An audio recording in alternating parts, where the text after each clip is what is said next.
Q&A 시간입니다. 먼저 단유님께서 주신 질문입니다. 미국 연준이 이제 유동성을 다양한 방식으로 공급을 하고 있는데 돈이 많이 풀려서 물가가 올라가야 한다고 보는 것은 돈이 실제 경제로 들어가야지 나타나는 현상인지 아니면 은행에만 들어가도 화폐가 많아져서 화폐 가치가 하락한다고 봐야 할지 궁금합니다. 그리고 은행들이 연준이 공급한 돈에 이자를 지불할 것 같은데 은행은 왜 많은 현금을 보유하고 있을까요? 뭐 이런 질문을 주셨습니다. 관련해서 말씀을 좀 부탁드리겠습니다. 연준이라는 데는 일종의 중앙은행이죠. 중앙은행이 돈을 푼다라고 하는 거는 이거는 이제 은행으로 돈이 나간다라는 뜻이에요. 그러니까 물론 은행이 아니고 직접적으로 채권 시장 이렇게 돈이 나가기도 합니다만 요거는 그렇게 비중이 크다고 볼 수도 없고 사실 채권 시장에 나간다고 하더라도 채권을 사주는 거죠. 근데 이 채권을 사실 은행들이 많이 갖고 있어요. 그렇기 때문에 결국은 중앙은행이 돈을 푼다라는 건 은행에 돈이 나간다는 것이고 그렇기 때문에 이 돈이 실물 경제에 풀려나가려고 그러면 은행이 자기가 갖고 있어야 되는 게 아니고 이게 나가줘야 되는 그런 것이죠. 근데 우리가 뭐 흔히 유동성을 따질 때 통화량을 집계할 때 이 은행에 예금을 갖고 집계를 합니다. 왜냐하면 은행도 자산 부채가 있죠. 자산으로는 은행이 대출을 해준 게 자산이 큰 부분이고 그 다음에 이제 부채는 은행이 예금을 받은 것이 부채의 많은 부분이에요. 근데 우리가 대출은 조금 늦게 집계가 되기 때문에 은행이 갖고 있는 예금이 늘어나면 대출이 늘어날 거라고 보는 것이죠. 예금을 갖고 우리가 통화량이라는 걸 계산합니다. M2 뭐 이런 걸 계산을 하죠. M이라고 붙어 있는 거는 은행에 있는 돈을 예금이 내는 걸 기준으로 하는데 그러니까 중앙은행이 돈을 풀었다는 이야기는 일단은 은행에 예금으로 증가를 해요. 그 다음부터 문제인 거죠. 그 다음부터. 이 은행이 이제 돈이 들어왔는데 이 돈이 시중에 풀려나가느냐, 그냥 은행권에 머무느냐, 뭐 이 문제인데 예전에 케인즈는 이 돈이 중앙은행이 돈 푸는 건 쉬워요. 그냥 풀어버리면 되니까. 근데 은행이 돈을 안 풀고 있으면 이건 일종의 유동성 함정이다. 돈은 많은데 그 돈이 이렇게 잠겨버린 것이죠. 시중에 실물 경제에 안 나가고 이렇게 되면 실제로 중앙은행이 돈을 풀었다고 하더라도 실물 경제에 미친 영향은 크지는 않습니다. 근데 이게 은행이 이 예금을 받아서 대출을 한다고 하는데 사실 은행이 그렇게 대출을 마구 할 수 있는 건 아니죠. 왜냐하면 은행도 영리 기업이고 그리고 자기가 망할 것 같은데 이 회사가 망할 것 같은데 대출을 해줄 수는 없어요. 그렇기 때문에 은행이 자기가 판단해서 대출을 해줄지 말지를 결정을 하는 거거든요. 그렇기 때문에 중앙은행이 돈을 푼다라는 거, 이거 중요한 거죠. 근데 그 다음 단계 중요한 건 뭐냐면, 은행이 돈을 시중에 풀 생각이 있느냐, 없느냐라는 겁니다. 요거는 이제 미국에서는, 은행들의 대출 태도 이런 걸로 해서 은행의 대출 담당자, 고위 임원들의 한테 설문조사를 하는 게 있어요. 요걸로 보게 되면 지금은 은행들이 대출을 잘 안 해주려고 하는 단계입니다. 당연하겠죠? 이게 바이러스 확산 이후로 기업들이 망하는 부도가 굉장히 많이 발생하고 있기 때문에 은행들이 대출을 잘 안 해주려고 하는 그런 것이죠. 그래서 유동성이라는 거 볼 때 우리가 이제 유동성이라고 하는 건 M 마니로 따지는 게 아니고 L 리퀴디티로 따져야 되는데 M은 중앙은행과 은행에 돈이 얼마나 있느냐로 M을 따지기 때문에 뭐 M2나 이런 통화량 이런 거는 중앙은행이 돈을 풀면 은행에 그냥 그 돈이 쌓여요. 그러니까 이거는 M인데 우리한테 중요한 건 뭐냐면 이게 L로 실제로 시장에 나가게 되면 리퀴디티라는 L로 되는데 L이 늘어나려고 그러면 M이 증가하고 L이 늘어나려고 그러면 은행들이 이걸 대출을 해주려고 해야 됩니다. 근데 그거는 경제 여건에 따라서 달라지는 것이 되겠죠. 그렇기 때문에 이 M이라고 하는 거 정책적으로 결정할 수 있지만 L이라고 하는 거는 사람들이 어떤 생각을 갖느냐, 우리 경제나 우리의 미래에 대해서 밝게 보느냐, 어둡게 보느냐, 기업 부도 같느냐, 뭐 가계의 부채 위험이 커졌느냐, 뭐 이런 것들에 의해서 종합적으로 영향을 받는다고 봐야 되겠죠. 정책에 의해서만 결정되는 건 아닙니다. 네. 다음은 DHB님께서 주신 질문입니다. 지난번 Q&A 영상에서 미국의 공화당과 민주당의 부양안에 대해 말씀을 해주신 적이 있으신데요. 이제 부양안이 민주당 쪽 안으로 기울면 테크 기업 중심의 나스닥 쪽으로 유동성이 흘러간다 이런 말씀을 해주셨는데 그 관련해서 조금 더 설명을 좀 해주시면 좋을 것 같습니다. 근데 경제학에 그런 게 있습니다. 경제학에 보면 그 어떻게 하는 것이 좋은 정책일까? 가령 정부가 가령 뭐 예를 들자면 정부가 사람들이 밥 먹을 돈이 없다라고 생각을 해서 쌀을 한 포대씩 가정에 빈곤층 가정에 쌀을 주는 게 좋으냐? 아니면 쌀을 살 수 있도록 그만큼의 현금을 주는 게 좋은 거냐라는 것이죠. 우리가 이제 어떻게 생각해 보면 야, 그 현금 주면 그 사람 그 쌀 안 사고 딴 거 살지도 모르는데 뭐 다른 데 유흥비에 쓸 수도 있겠죠. 그렇기 때문에 쌀을 주는 게 맞지 않겠는가 이렇게 생각할 수도 있는데 경제학에서는 그런 이야기를 합니다. 그 사람들의 효용을 사람들이 만족도를 높이기 위해서는 현금을 주라. 자기가 알아서 결정하는 거지.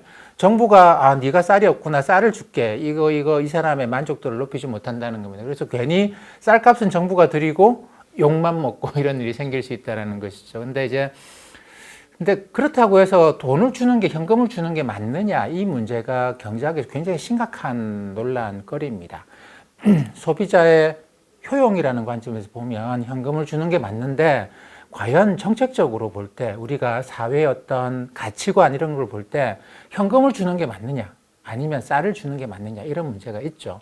지금 이제 그 트럼프 행정부하고 민주당하고 공화당하고 미국의 경기 부양안을 놓고 3인 3색 뭐 이런 식의 각각의 생각이 있는데 공화당은 돈 자꾸 주지 말자, 돈을 적게 풀자라는 게 기본적인 생각입니다. 돈 많이 푼다고 경제가 좋아지는 건 아니고 사람들이 움직여야 되는 거 아니냐. 그러니까 지금 상태에서 연방정부가 돈을 쓰는 거는 좋지 않은 것 같다. 조금만 쓰자. 뭐 이런 식이고 뭐 5천억 달러만 쓰자. 뭐 이런 정도인데 그 민주당은 어떤 생각이냐면 사람들한테 돈을 주고 그 사람들이 알아서 돈 쓰게 하자라는 식의 생각이에요.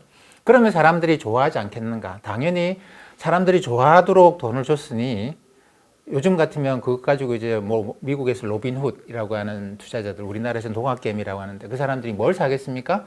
그 돈으로 주식을 산다면 뭐 뻔하죠, 그죠?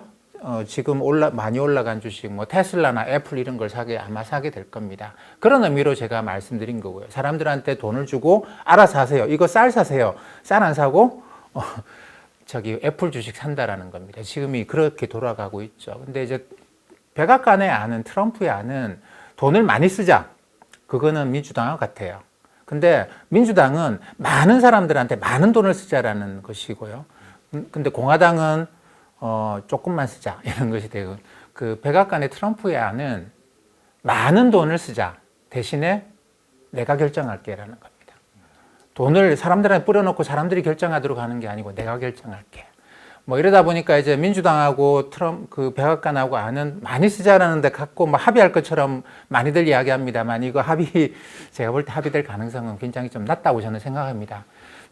그렇기 때문에 물론 이제 대선이 끝나고 나면 어떻게든 부양책이 나오겠죠. 그렇기 때문에 부양책이 나온다라는 것에는 큰 서로 간에 이견은 없습니다만 이게 이런 식으로 돈을 푸느냐 저런 식으로 돈을 푸느냐에 따라서 많이 달라지는. 가령 트럼프 대통령의 생각은 그런 것 같아요.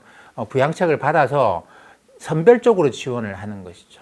가령 미국의 지금 뭐 보잉 같은 이런 이제 항공기 만드는 회사들이 상당히 어려운 상황에 들어가 있는데 얘네들 살리기 위해서 돈을 쓰겠다. 뭐 이렇게 갈 수도 있는 것이죠. 그리고 고용 창출 많이 하는 기업들한테 돈을 쓰겠다. 뭐 그다음에 이제 전통 에너지 기업들한테 돈을 쓰겠다. 뭐 이렇게 할 수 있거든요. 그렇기 때문에 민주당이 돈을 주겠냐라는 겁니다. 이 돈 주면 뭐 앞으로 이제 트럼프 대통령이 몇 달 할지 뭐 4년 이상을 할지는 잘 모르겠습니다만 선거해봐야 알겠습니다만 이 돈을 받은 행정부가 자기가 어디다 줄지를 결정할 수 있거든요. 이 돈을 받으면 재무부가 어느 기업들한테 얼마나 지원할지를 결정할 수가 있습니다. 근데 민주당이 이런 권한을 백악관에 줄 것 같지는 않죠. 그렇기 때문에 이제 민주당 안과 백악관 안에는 금액은 비슷하다 싶을지 모르겠지만 어마어마한 차이가 있다고 생각을 하시면 될 것 같습니다. 네, 네 말씀 잘 들었습니다. 네, 다음은 핏불님께서 주신 질문입니다. 지난번 잭슨홀 미팅에서도 그렇고 이제 물가 상승을 2% 정도 수준을 많이 얘기를 하는데 이 2%를 목표로 하는 뭐 이유 같은 게 있을까요? 그 물가 상승률이 높은 게 좋으냐, 낮은 게 좋으냐? 그 답은 분명하죠. 적당한 게 좋습니다. 적당한 게 이제 좋은데 어느 수준이 적당하냐라는 게 관건이 되겠죠. 근데 그래서 경제학자들이 적정한 물가 수준에 대해서 많이 고민들을 해왔어요. 근데 많은 경제학자들이 내린 이제 결론 중에 하나가 뭐냐면 물가 상승률이 한 1 내지 1.5% 정도 되는 거는 이거는 물가가 올라가는 게 아니다라는 결론을 내렸습니다. 왜냐하면 끊임없이 품질이 좋아지고 있잖아요. 물건값을 안 올리더라도. 왜냐하면 기업들은 서로 간에 경쟁하면서 끊임없이 비용을 더 들여야 됩니다. 살아남기 위해서. 그러니까 요게 이것 때문에 물가 상승률이 한 1에서 1.5% 나오는 거는 그거는 물가가 올라가는 게 아니고 최소한의 비용을 보전해 주는 1년에 1 내지 1.5%는.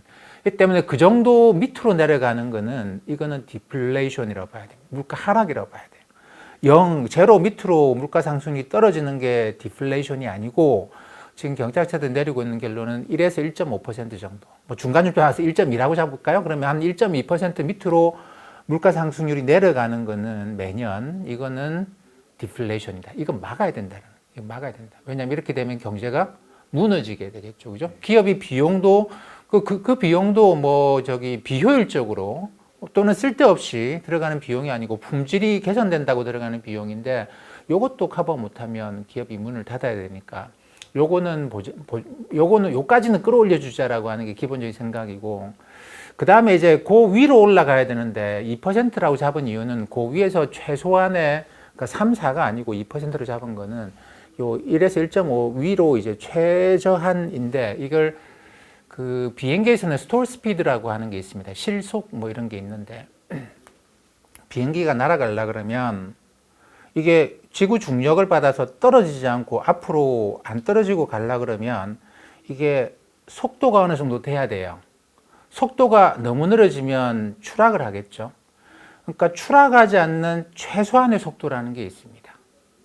근데 그 밑으로 떨어지게 되면 이걸 실속이라고 표현을 하는데 비행기한테도 그런 양력을 받기 위한 최소한의 속도가 있는데 그 과거의 물가 상승률 쭉 놓고 보니까 물가 상승률 2% 밑으로 내려오니까 이게 툭 하고 추락하더라는 겁니다.